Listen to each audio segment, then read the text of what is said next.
Empty can test का पहले हम एम देख लेते हैं। इस टेस्ट का एम होता है टीयर या फिर इम्पिंजमेंट को चेक करना सुप्रास्पाइनेटस टेंडन की।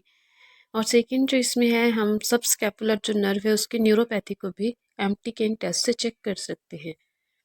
अब इसके दो एम हो गए एम्प्टी कैन के। पहला एम सुप्रास्पाइनेटस की इम्पिंजमेंट या फिर सुप्रास्पाइनेटस टेंडन की टीयर को चेक करना, और सेकंड है सुप्रा स्कैपुलर जो नर्व है उसकी न्यूरोपैथी को चेक करना। कोई भी पैथोलॉजी है, न्यूरोपेरेक्सिया, न्यूरोन्टोमिसिस या एक्सोन्टोमिसिस। इसमें पेशेंट की जो पोजीशन है वो सिटिंग में ही होती है और शोल्डर पे कोई भी रोटेशन नहीं होगी, मतलब वो न्यूट्रल पोजीशन में ही होगा। और फिर हमने शोल्डर को रिजिस्ट करना है, शोल्डर की एबडक्शन को। अच्छा, इसमें शोल्डर के एबडक्शन को हम रिजिस्ट करिए साइड वेज से, वही ट्राई करेगा अपनी आर्म को अपवर्ड मूव करने के लिए, लेकिन हम उसको रिजिस्ट करेंगे। Shoulder in the empty can position which is internal rotation and forward 30 degree forward या फिर हॉरिजेंटल, जिसे हम रोटेशन कहते हैं। इसमें अब दो तरह का एम्प्टी कैन टेस्ट होता है, एम्प्टी कैन और फुल कैन। एम्प्टी कैन में क्या है कि हम इंटरनल, शुरू में क्या था एबडक्शन को वैसे हमने रिजिस्ट किया है, फिर हमने इंटरनल रोटेशन की है, 30 डिग्री हॉरिजेंटल एबडक्शन कराई है।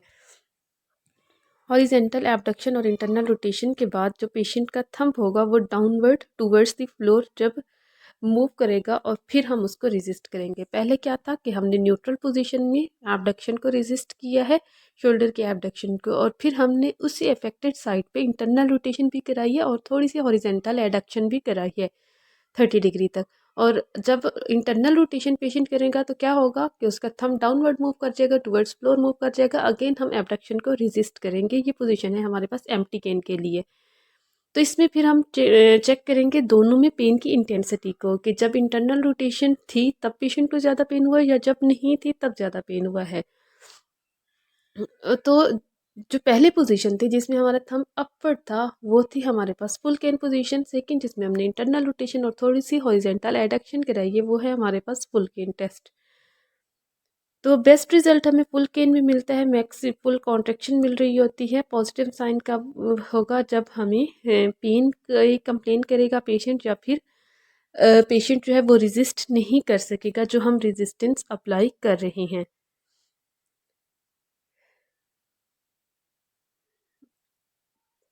सेकंड टेस्ट है हमारे पास lift off test. Lift off test identify the tear of subscapularis muscle. पहले हमने सुप्रास्पाइनेटस और सबस्कैपुलर नर्व को चेक किया था। अब हम सेकंड टेस्ट पढ़ रहे हैं जिसमें हम सबस्कैपुलरिस मसल और स्कैपुला की इंस्टेबिलिटी को चेक करते हैं। टेस्ट का नाम है लिफ्ट ऑफ। पेशेंट जो है स्टैंडिंग पोजीशन में होता है। इसमें हम पेशेंट को कमांड देते हैं कि वो अपना अफेक्टेड साइड जो भी है उस साइड के जो डॉर्सम ऑफ हैंड है वो अपनी लोअर बैक पे, मतलब लोअर लंबर स्पाइन पे प्लेस करे।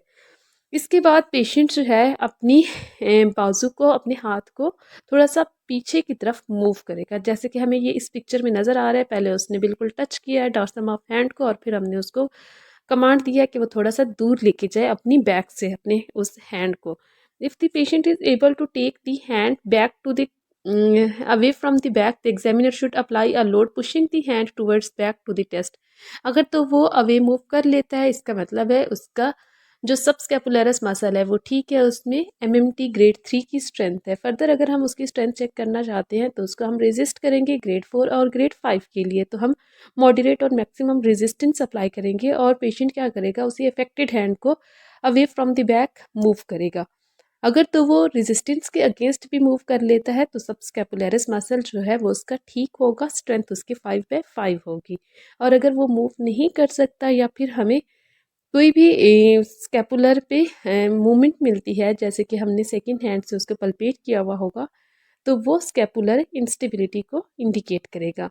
पॉजिटिव साइन इसमें क्या है, या तो वही डॉर्सम ऑफ हैंड को वो मूव नहीं कर सकेगा, उसका डॉर्सम ऑफ हैंड उसकी बैक पे ही रहेगा। ये चीज़ इंडिकेट करेगी सबस्कैपुलरिस मसल को। या सेकंड चीज़ क्या है, वो रेजिस्ट नहीं कर सक रहा, तो ये चीज़ इंडिकेट करेगी कि सबस्कैपुलरिस मसल जो है वो ग्रेड 4 और ग्रेड 5 परफॉर्म नहीं कर सकता। नेक्स्ट टेस्ट है हमारे पास बेली प्रेस टेस्ट, जिसे हम एब्डोमिनल कॉम्प्रेशन टेस्ट भी कहते हैं। इसमें हम सबस्कैपुलरिस मसल को चेक करते हैं, सेम वही जैसे हमने लिफ्ट ऑफ को किया था।